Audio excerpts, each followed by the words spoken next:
Hello, you are listening to the Natural Healing Show for UK Health Radio. I'm your host, Catherine Carrigan, medical intuitive healer and Amazon #1 best-selling author. You can find out more about me and my work at catherinecarrigan.com and unlimitedenergynow.com. While you're there, definitely sign up for my newsletter so you can learn even more about how you can heal yourself naturally. Now, our guest today is Magnus Mulliner. Magnus Mulliner is many things, including a wonderful health coach. You can find out more about Magnus Mulliner and his wonderful work at mtenergy.com. Welcome, Magnus Mulliner. Thank you. It's an absolute delight and a pleasure. It's round 2 for us, I believe. Absolutely. And Magnus Mulliner of mtenergy.com, will you share for our audience where exactly in England you're located? Sure. Because obviously a lot of people think when I say England, it's near London. We're about, I don't know, just under 300 miles away from there. So if you're looking at England, we're on the northwest side, kind of just below Scotland. People may have heard of Morecambe or Lancaster.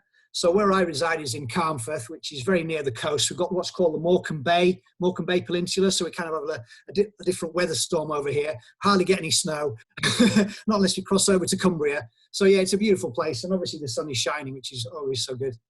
Awesome. So today we're going to be talking about a super important subject, which is what you can do to build your immune system. Now, having a great immune system is always important. Whenever I do medical intuitive readings, that's one thing that I look at, because to me, having a great immune system is like having a good fat savings account, because when you have a strong immune system, then you can withstand what comes up. But now in the age of coronavirus, having a super good immune system is even more important. So Magnus Mulliner, what are your thoughts? What are some of your top tips for our audience about what they can do to build super immunity? Well, thank you. And a lot of this crossovers with the wonderful work you've done, because I've been a raving fan of your work for at least 13 years. And I find that you probably heard the Chinese saying before that, when the student's ready, the teacher appears. I believe, and we're all students, when we're ready, we just start to listen. And then with that, then we can obviously make some smarter lifestyle choices. And so you and I know we're in some interesting times where the powers that be are taking control. And we're obviously falling into line. And it's not that that's wrong, but there's a classic saying that where our intention goes, so comes our experience. And for me, with what I see around what I've experienced, because we've been on this lockdown for at least a week now, is just the behavior of individuals are solely focused on the information that they get from places like the BBC et al.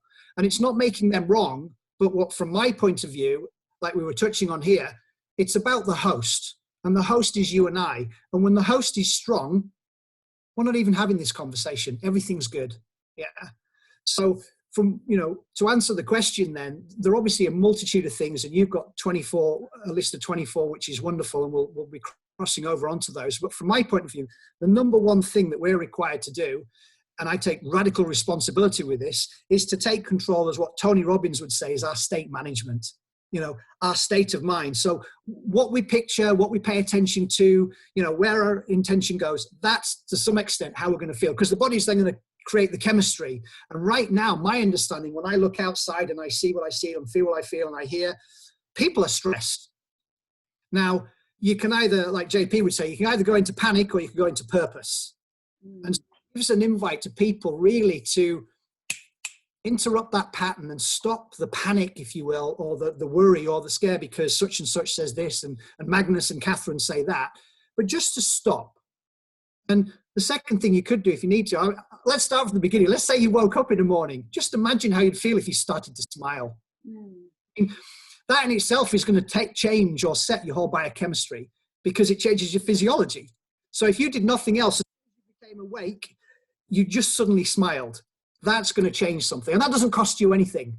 And then if you wanted to, when you got into your shower, guess what you could do? Let's deal with another S. You could start singing. So, you know, those are just two things just at the top of my mind, and we'll delve into a lot more. But these are simple distinctions that people can make by taking what I call radical responsibility and making themselves feel good. Yeah. And, you know, I totally agree with what you're saying. I wake up every day praying, doing breathing exercises, and meditating. And, you know, when you start your day that way, you literally set your vibration for the whole day. And this has you know, an immediate biochemical effect, because first of all, when you start your day in this happy, peaceful way, which we're talking about, you're creating the chemistry for the whole day. You're turning off your stress hormones. And then the other thing is, it gives you a sense of what home base feels like, right? And, you know, so when we encounter fear or anxiety or panic, we're like, wait, that's not the way I usually feel. And we can, you know, more easily go back to that home base. That's it. You're going back to the host again. And this is about the taking responsibility that with where I'm at right now, Catherine, if I feel I've got any external resistance, I've got more internal work to do. Now, I don't want to get too cerebral about this, but it's just knowing that the enemy is never out there. You know, like Pogo, the late USA comic strip in the 50s would say, you know, we've met the enemy and the enemy is me.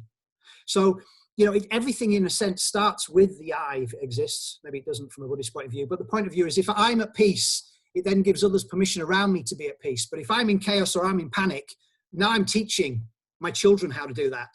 And that's not a genius formula. So from my point of view, you said, with whatever's going on there, there's always something else that we can focus on and we can do, to the degree that the meaning is that. Because if the meaning's there, then the, you know, the inspiration, the motivation is there for us to do it. Or we're just being lemons and what we're following sheeple.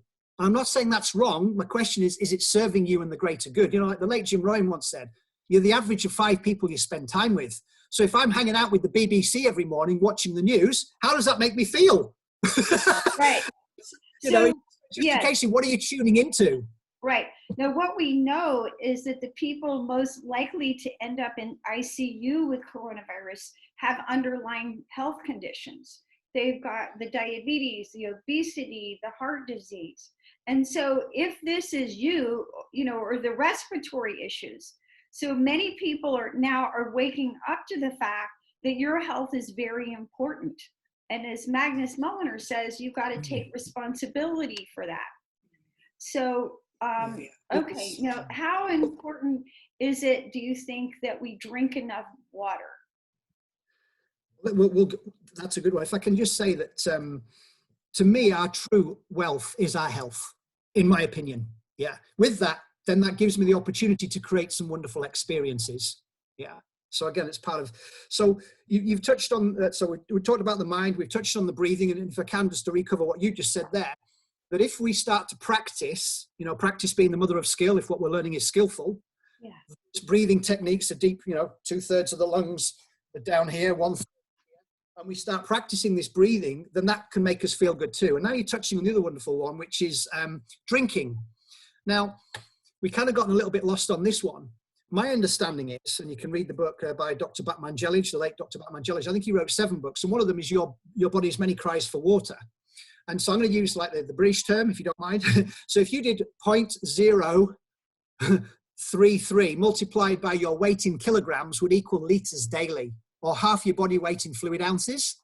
So that's just a guide that if you and I, you know, because I have mine in either a glass or a stainless steel. We have a filtered system at home. So even though we've got good quality water in Carnforth in northwest England, I still choose to have a filter system, a carbon filter system, or an AQ4000. And so the water's filtered through that, and I put a little pinch of Celtic salt, and here it is. And again, like a routine. So I carry this with me. It's almost like when I studied at Denver University, it's like everyone walked around, you know, carrying their own bottle or something. So as part of the routine, when I come to my office, I bring that. So I know how much I've drunk. So for me, it's about 2.5 litres of water a day. But that doesn't include if I go out and do some what I call creative movement, which we'll move on to. And the other thing you touched on as well, which is important, and we need to know this with the COVID, or the form of SARS, there's two forms of which COVID-19 is one of them, is to do with if we have metabolic syndrome.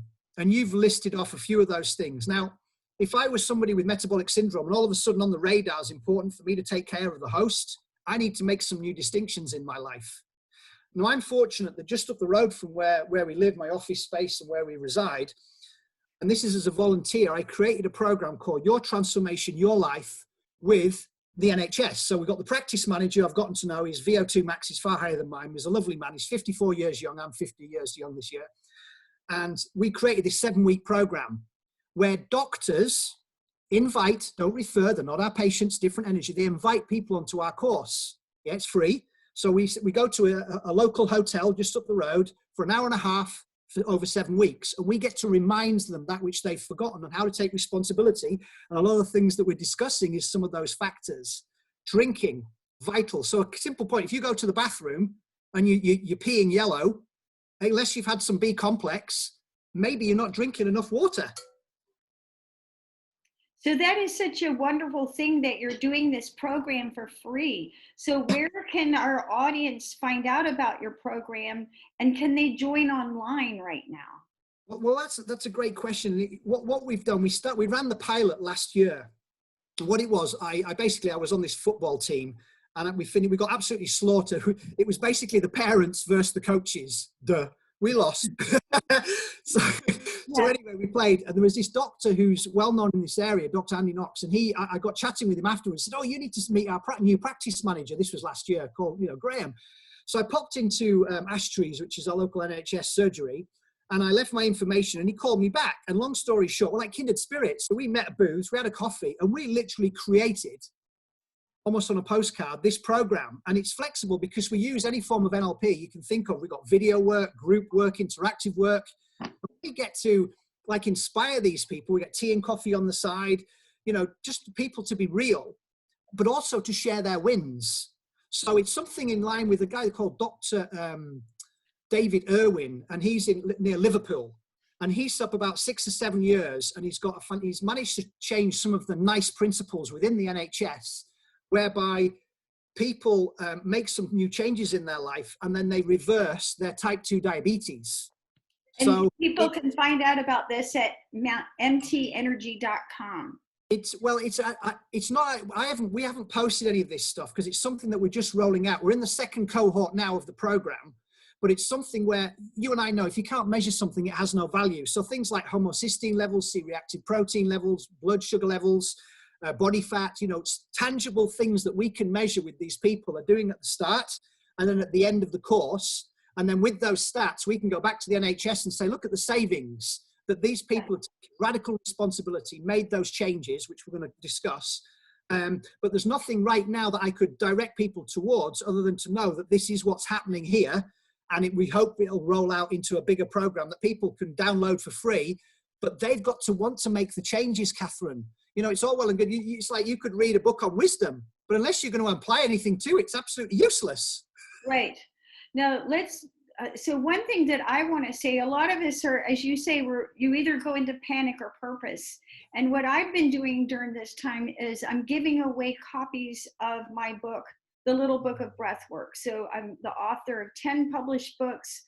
And if you're listening to this broadcast, if you'll email me, Catherine@CatherineCarrigan.com, I'll make sure you get a free copy of The Little Book of Breathwork. This is breathing exercises, hand mudras, and affirmations.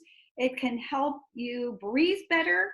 It can lower your anxiety, and it's going to give you free tools that you can use to get through coronavirus. And if you do get the illness, they say within 5 days you develop respiratory distress. So you definitely want this information now to share with all your friends and family, so you're going to be equipped with the knowledge. Now, let's go back to talking about building our immune system. So how does what we eat affect our immune system? Wow. Well, we could spend the whole day. Yes. Just keep it, just eat real foods. I mean, this is critical. You and I know that nobody puts petrol in a diesel car.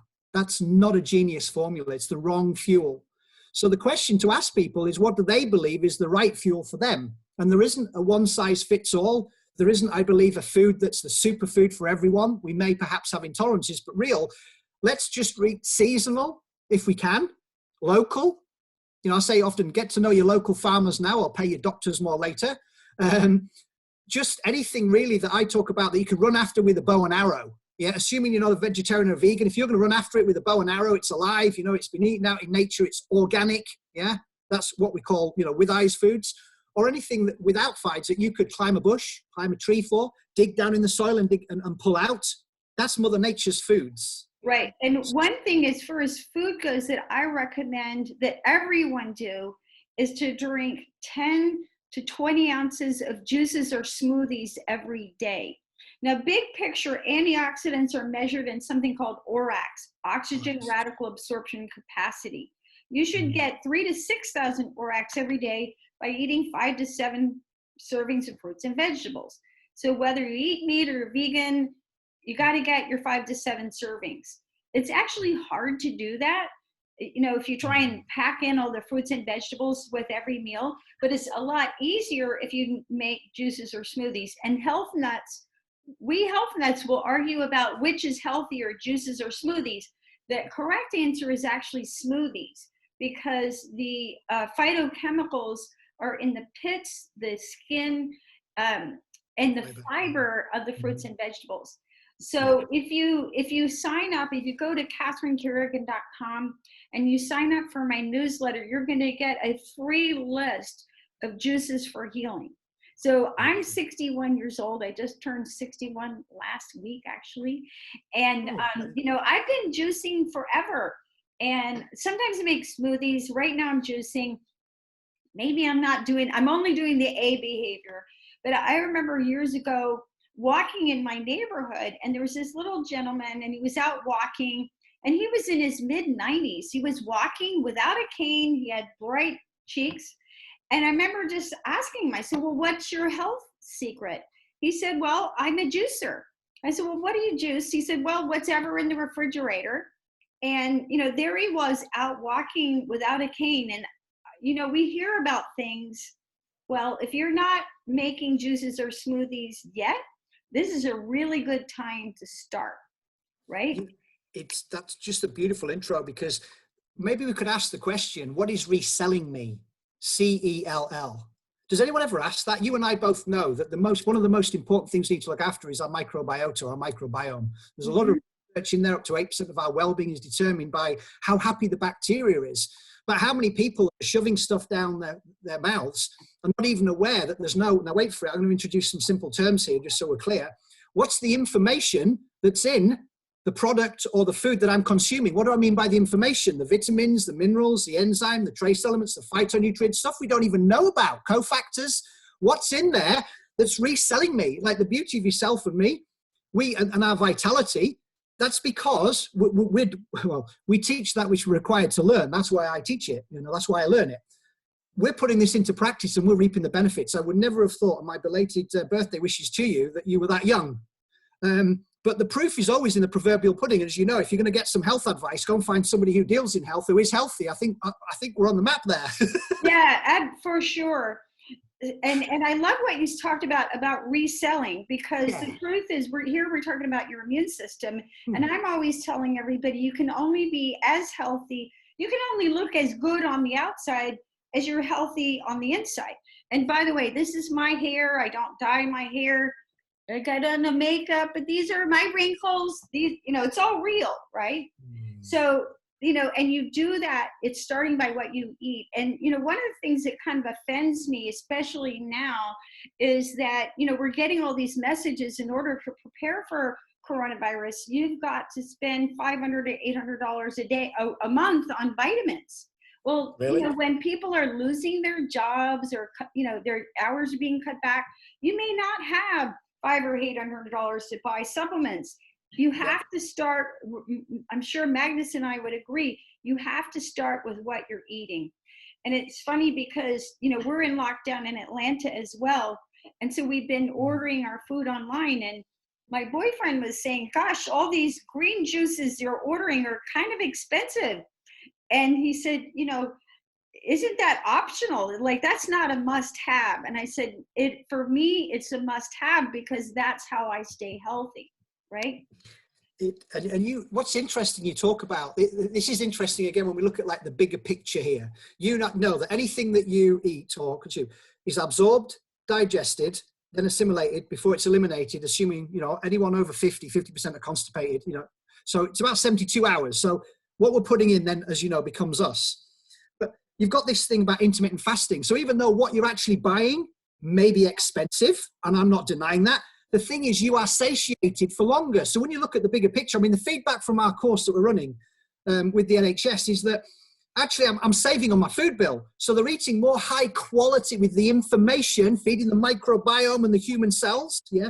What the shopping list of nutrients that is required, that they're actually eating less. But actually what they're eating, if you said organic meat generally may be more expensive than normal commercial, but I go, you know what, you're worth it.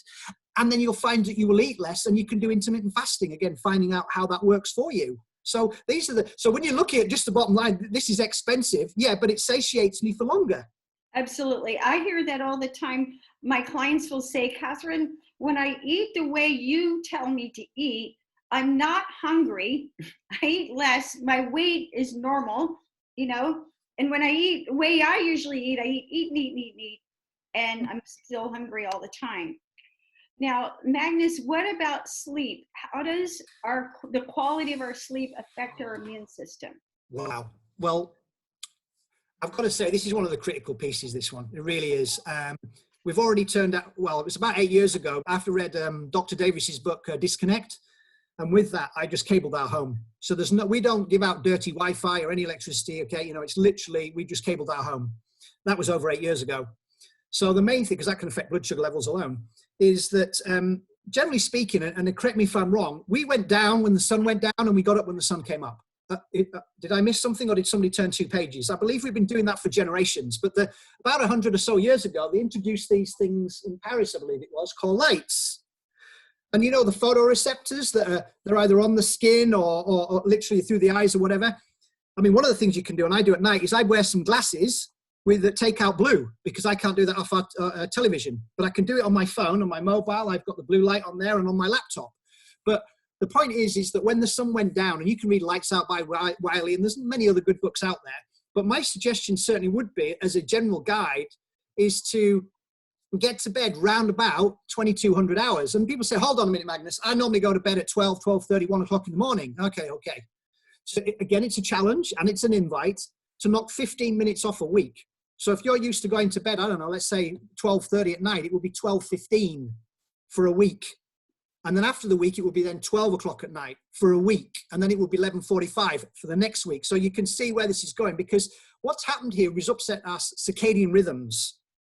And you and I know that when cortisol's high, melatonin's low. And there has to be a switch, or if there isn't a switch, then we're not actually allowing our body to fully heal, because that's one of the repair hormones released by the pineal gland.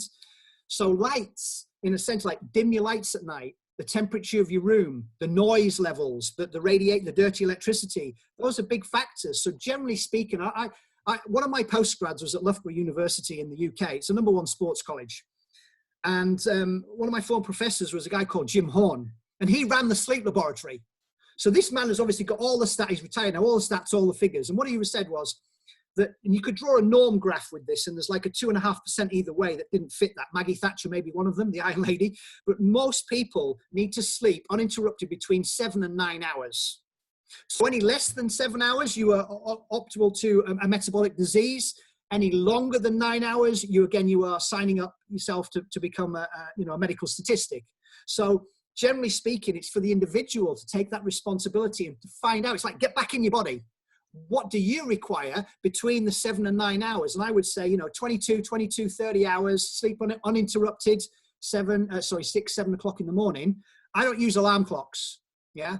Rarely, unless I have to get up or something, so it's finding that. But if your circadian rhythms, and it is for a lot of people, being on the proverbial front line, stressed, turned on the BBC, and all the rest of it, they need to calm down. And they need to also, if they can, I would say, is fill the mind. You and I can vote powerfully where we put these, where we put our money, where we put our feet. Those are powerful ways of voting. Quick, simple story I'll share with you, that a couple of weeks ago, I actually wrote to the BBC and complained because they were displaying a lot of what I call scare tactics about the coronavirus. And I said, okay, guys, can you be less biased and introduce this? And I sent them some research.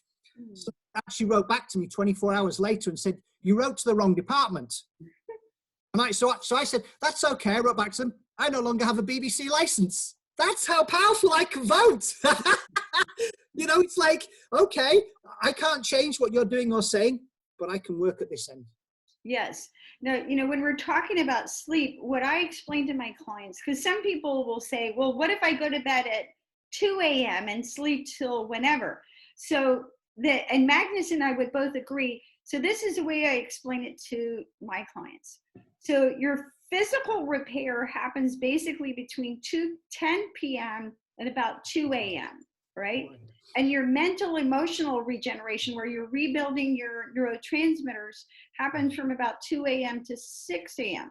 So if you don't go to bed at that time, I tell people that's like you take your car to the repair shop and you go, I'm so busy and important.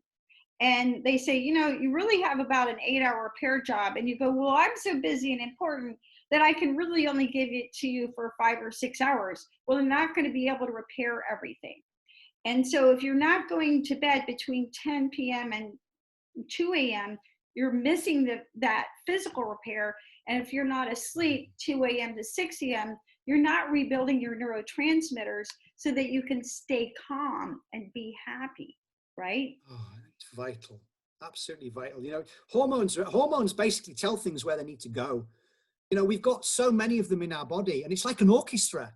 You know, you've heard of serotonin, dopamine, epinephrine, norepinephrine. You know, we've heard of these wonderful, but the thing is, acetylcholine, they all need to be in yin and yang into balance. And how can you possibly do that when you've put your car in that needs 8 hours and you've only left it there for 5 and say, I'm taking it because I'm in a rush? It's like saying I'm not worth it. My car's not.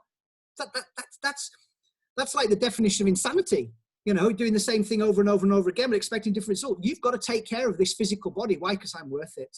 But it's not what I do. It's like my children. What am I teaching them? Our children go to bed between, they're nearly 7 and nearly 10. And they go to bed at maximum 8 o'clock, but usually it's between 7:30 and 8. And they sleep uninterrupted in a cool room, no dirty Wi-Fi or anything, no noise. And they naturally wake up, and they usually get up about 6-ish or so, you know. But they sleep for about 10 and a half, 11 hours. But they wake kids. They wake us up. The perfect kids.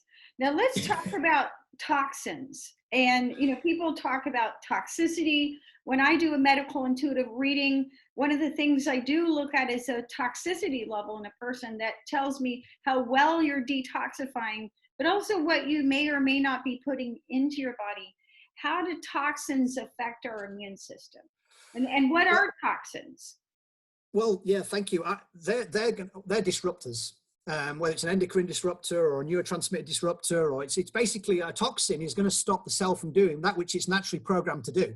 And we've got how many cells in the body? You know, up to 100 trillion. So they've all naturally got a program. They've also got a shopping list of what they require. And I'm thinking they don't require that toxin. So one of the things, as you will probably do with your clients, to do with mine, is never apply anything to the biggest organ on your body unless you would eat it. That's a simple tidbit. So if you wouldn't think of doing that, don't even think of doing that. Yeah. Do not apply anything onto your body unless you would physically eat it. And as I know it from a simplicity point of view, is that any disease is created via 2 ways. There's only one disease actually, and it's not a secret. You know this as well. It's metabolic chaos. The only 2 ways of creating it is toxicity and deficiency, not giving the cells what their microbiome what they want, and obviously the toxins in there that are disrupting things. So toxins, what do they look like? Well, for some people, it could be mercury. Yeah. For some, it could be the fluoride or the chlorine or the fluoride that's in their toothpaste. It could be they've got sodium lauryl sulfate or lauryl sulfate. There's 2 ways of pronouncing it, which is in their soap. I mean, that's another classic one. It's a slight tangent, but connected. In 1348, a little history back along, we had the bubonic plague in the UK. Not cool. Wiped out a lot of people. Yeah, it was a pernicious parasite. Now, the thing was interesting is that the instructions they were given at the time really was to wash their hands and go into self-isolation. Well, now it's the 20th century. What are we asked to do? Isolation and wash your hands. There's nothing changed. Well, we're talking about this change, Catherine. We're talking about strengthen the host, because that's ultimately what it's about. So if you want or you love this, because it's a transport mechanism that gets from A to B, in my opinion, and you want to do it healthily without the walking stick and everything else, you've got to minimize the toxins. So it's anything really that's going to disrupt the pathways from the methylation to the enzymatic to the, the biggest organ's your skin, the second's the liver. Both are going to be challenged by anything that you apply or you put in. So it's to be mindful really about what we are washing our hands with. Normal soap will suffice. Antibacterial is going to disrupt my microbiome. Right. So when we're talking about toxins, we can talk with simple things like alcohol, right? And cigarettes, right? And the biggest thing that I'm always pointing out to people, the most important factor in your health is actually your environment. So here in Atlanta, it's hot and it's wet. And when you have those combinations with high humidity, you get mold. And I know that mold is also a big issue with my clients over in the UK. So, you want to look at your home and clean up your home. And even, as the more I've never used to be that great of a housekeeper, but the better I understood health, basic things like vacuum your house. I had an air quality expert on, and he said you really should vacuum your house twice a week. I'm happy if I get it done once a week, right? Right. And then you mentioned what we put on our skin. Any other kinds of toxins that you can think about? Well, the clothes that you wear, are they natural? Are they, cotton, organic, obviously, if you can. We've talked about dirty electricity, Wi-Fi. Anything really that disrupts this cybernetic being, yeah. Anything that is going to be of adverse effect. In other words, in any way, it's a bit like your teeth. They're either mineralizing or demineralizing. So in any one moment, you're either putting, deposits in your health bank account or you're taking withdrawals. So I would say most things that are, they've been created by man, no offense, and they haven't been fully tested. The chances are they may be labeled as carcinogenic, but just think again, back to basics about, it's just coming back home and notice that if you can stay local, I always say think globally, act locally, to support local farmers or to just apply onto your skin anything that, as I said, these are just simple tidbits that I'm sure people can take home and just be mindful. I mean, yeah, you can go and grab something and read the label on it and find out what's on there. But I find there's so many endocrine disruptors out there, colocin and tricolosan, I mentioned sodium lauryl. Aluminium is used in a lot of antiperspirants. Right. Why would you fast track yourself to Alzheimer's? Yes, absolutely. It's just to be mindful that, we don't need that. Somebody told us that you needed to smell a certain way. And I find, no offense, but a lot of older women certainly in our culture, I'll be walking down the street and I'm just blown away by their perfume. Mm-hmm. These women are 50, 60s, 70s and so on. It's like, whoa, toxic. The challenge for their livers and so on. My heart goes out to them. It really does. But they're confused. They're lost. Right. Now let's talk about movement in our immune system. And this is something that a lot of people don't really understand because, we think, a lot of people think, you only need to exercise if you want to look good. And I don't really need to look good, so why bother? But you have a lymph system. And I'm always explaining to my clients, your lymph system is twice as large as the circulatory system for your blood, and your lymph system, and there's lymph nodes all over your body. The only way to move your lymph is by exercise, drinking water, deep breathing, or massage. So when people are trying to improve their immune system, Magnus Mulliner of mtenergy.com, what do you recommend as far as movement? Well, thank you for that. And that's a beautiful, you and I know movement is life. You're not the same person that started this conversation, neither am I. Our cells have turned over millions, probably billions of times. So as you rightly said, movement is, and if I can go and come back to this program, your transformation, your life, your journey that we created, because these people have been labeled with type 2 diabetes, type 3 Alzheimer's,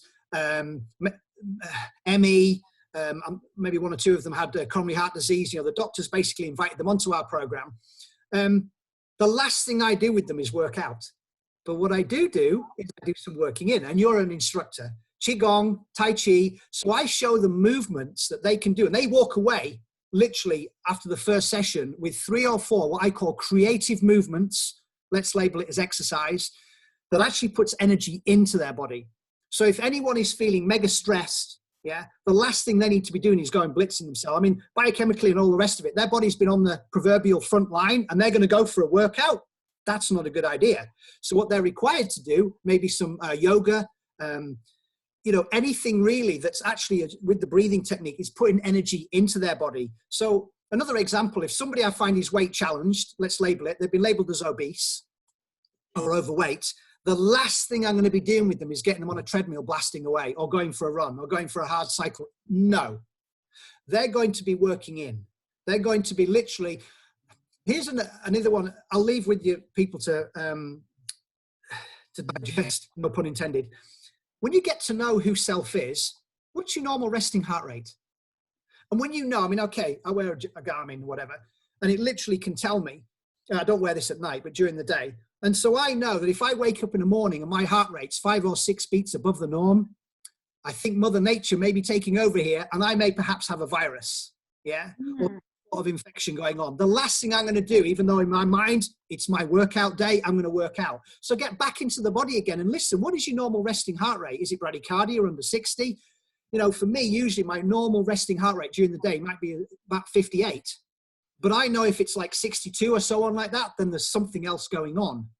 So taking, again, that radical responsibility for looking after the host, yeah, get to know what your normal resting heart rate is. I mean, that's important. But certainly when it comes to movement, everyone's different, but you could gauge how you feel. So after you've done some exercise or after you've done some creative movement, if you feel absolutely bushwhacked, you worked out too hard. Yeah, initially, yeah, afterwards, but within, say, 20 minutes, if you're still feeling tired, you worked out too hard. So, you know, how long you do it, the intensity that you do it, actually what you're doing as well. Find a modality that best works for you. But you're an instructor yourself, Catherine. You'll be able to share this with some of your stuff. You know, Qigong, Tai Chi, those are things which everyone's going to benefit from. Right. And, you know, for our audience, if you go to, I have 2 websites. If you go to unlimitedenergynow.com, you can find a series of free Qigong videos. So right now we're all, you know, if you're listening to this, you're on lockdown. And I'm so thankful I have a beautiful little dog because I have to get out in the sunshine and walk her. So, and I've moved my yoga and Qigong classes online to Zoom video conference. But again, if you go to unlimitedenergynow.com, you can find free Qigong videos. And this is an interesting story because my mother lives in Savannah, Georgia. Usually she works out twice a week with a lady down in Savannah. Well, of course, now my mom's trainer can't work with her. So my mom and I have been working on video conference and I taught her Qigong and my mom's like, oh, wow, I love Qigong. It feels so good. I have more energy. My shoulders feel better. And then she also said to me something interesting. She said, I felt like I got my heart rate up higher doing Qigong than I do working with my trainer. So there's kinds of exercises that you can do that feel good to your body, that mobilize your joints, that can help you get rid of pain and give you energy, that you know, if you just went to a boot camp and decided you didn't like exercise, there are ways that really might, you know, make a big difference. Now, here we are, we're talking about immune system. Any other big secrets that you have for our audience about what they can do right now to have the best immune system possible? Turn off your television. To me, it's about, you know, mindful of what you're tuning into. You know, why do I want rent-free things that I don't like and don't want? I'm not saying sweep them underneath the carpet, but there's always the other flip side to it. It's like, I might have shared with you before, Catherine, that most people today are talking about the disease, COVID-19. Why are we not talking about the cure? I'm not talking about vaccination, by the way. Right. What I'm talking about is strengthening the host. Yeah. Because if the host is strong, Mother Nature is going to give us what she wants. And this is my understanding, is that if I missed, I'm going to just label these, I don't know if there's any truth in them, but say COVID-15 and COVID-14 and whatever you want to call them, yeah? but I went from COVID-2 to COVID-19. I think I'm going to feel it, and the body's going to express it badly, yeah?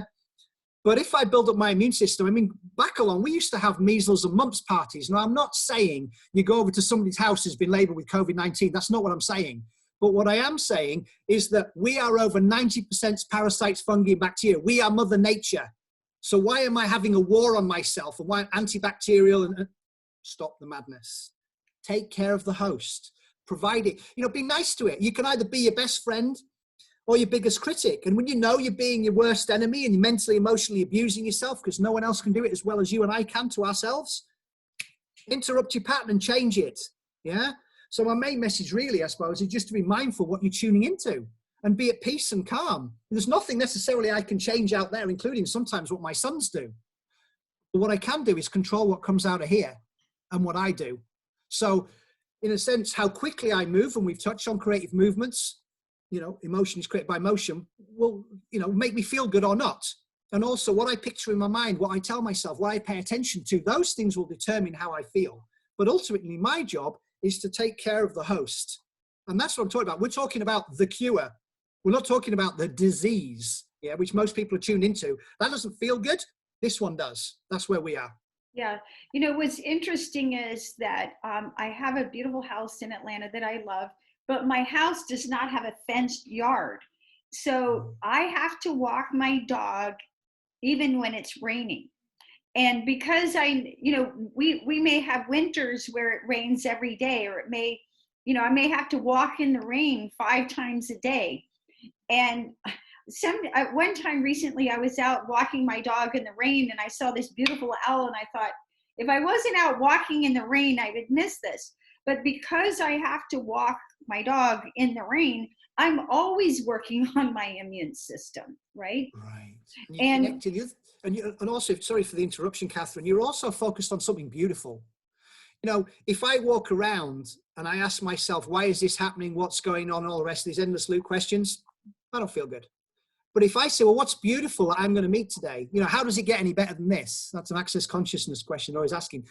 All of a sudden, it's like, you know, like the camera thing, and I'm focused on that beauty. You focus on the owl, you focus on the beautiful flower, you focus on the beauty of what the natural thing that your dog's doing. Yeah. It's all down to focus, how we feel. For sure. And, you know, one of the things during this time, I've been writing a series of blogs and making videos to try and help people. And one of the biggest things, you know, and I haven't written about this yet, is how to stay out of the fear, how to stay out of the panic. And you stay out of the fear and the panic by exactly what Magnus Mulliner of MT Energy is saying, is you pay attention to what you're focusing on. And if you're in a state of fear, more than likely you're focusing on what you think is wrong. So, right? Flip. What's right? What's right? Yeah. So, I mean, fear, false evidence appearing real. That's why I understand fear. There is honestly, truthfully, nothing to fear on this planet, on this world. Nothing. Yeah. Things occur exactly on time when they're meant to. Yeah. Illusion of reality. But the point I'm making is there's nothing to fear it. You either do something about it or you don't.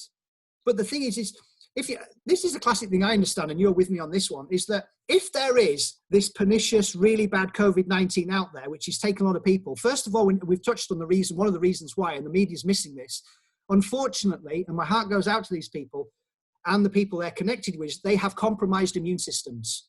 Okay, Mother Nature, it's like a tree. If you imagine this is a stable tree, along comes a storm, and this is the tree waving around. What breaks off and dies? The weak branches. So your job and my job is not to be the weak branch. Our job is to host strong strength. Yeah, absolutely. And so, but the main thing is, if I am fearful, you know, I said there's like those 5 toxic things we can do. We can obviously criticize, we can complain, we can worry or fear, we can gossip, or we can excuse make. Whenever I catch myself disempowering myself in any one moment, I'll interrupt my pattern and say, what's beautiful about this? That I'm not quite getting right now, that's going to make me feel good. How about that for an addendum? Or how would love respond in this situation? What would love say? We don't ask ourselves these kind of like other questions rather than, why is this happening to me? Why is the government doing that? Endless loop. Endless loop. Stop it. Nobody has to be a victim. Yes, there are challenges going on out there. I'm not ignoring them. I can see that. But your job and my job is to strengthen the host. Absolutely. And, you know, one of the things I got interviewed by a journalist in Australia, and I spent probably 2 hours writing out his questions. And then when he sent me the article, he said that I said what you need to do for COVID is take liquid silver. And I wrote him back. I said, and he said, it's in the list of your articles, 24 things to boost your immune system. I said, you missed the point. The number one thing is what you put in your body, you know. And final thing, Magnus Mulliner of MT Energy, what about sunlight? How important is getting natural sunlight for our immune system? Well, great question, and that's vital. And you and I know, obviously, depending on the time of year and where we're located, UVA, B, and C. C doesn't get through. Through glass, you won't get B. So we need to be out there. And my understanding, I did a YouTube on this about a decade ago. We need to expose, if we can, up to 60% of the body. And everyone's different depending on the degree of their hair color and their skin and so on. But it could be, so the best time is between 10 and 2. Certainly I'm talking about in the UK. Okay. In the morning. Do not burn yourself. Okay. So if you turn this red, that's not good. Yeah. But a little rosé might be fine. So you could be out there for 10, 15 minutes between 10 and 2 when we're told to avoid it. No. And literally, we would get, 20,000 international units. Now, what's important about this? Cholesterol, how vital, important. So UVB strikes cholesterol, goes through a few phases, absorbed up to 48 hours. But most people will go and shower it off. Don't do that. I mean, you might wash under the important bits, but don't shower it off. And then you need to go to sleep in a completely darkened room. Absorbed in the body, processed in the liver, and you know about D3 cholecalciferol, goes through a few pathways. But the point I'm making is to expose the body to the sun. Optimal time, obviously, is when it's directly overhead. I mean, in England, we never get directly overhead because of where we're located, obviously, on the planet. But do not burn yourself. And the best thing I would recommend, if you can burn yourself, cover up. But please do not use, again, we touched on this, toxic chemicals. So, whether it's zinc in high concentrations or I'm trying to think of the other thing that comes on there, that there's other chemicals, that I'm talking about, other than sodium lauryl sulfate, that they actually apply on the skin. Well, you wouldn't eat it, so don't even do that. You can buy organic sunscreens, use olive oil, use coconut oil if you want to protect yourself, or cover up. Do not burn. But the sun is absolutely vital. I mean, they reckon if you got up to like 25,000 genes, up to 10% of them are active positively. Genes express themselves, I'll use the term loosely, positively. If we have, up to 10% of them having enough cholecalciferol or D3. Right. So, You've been listening to the Natural Healing Show for UK Health Radio. We've been talking to the wonderful Magnus Mulliner of mtenergy.com.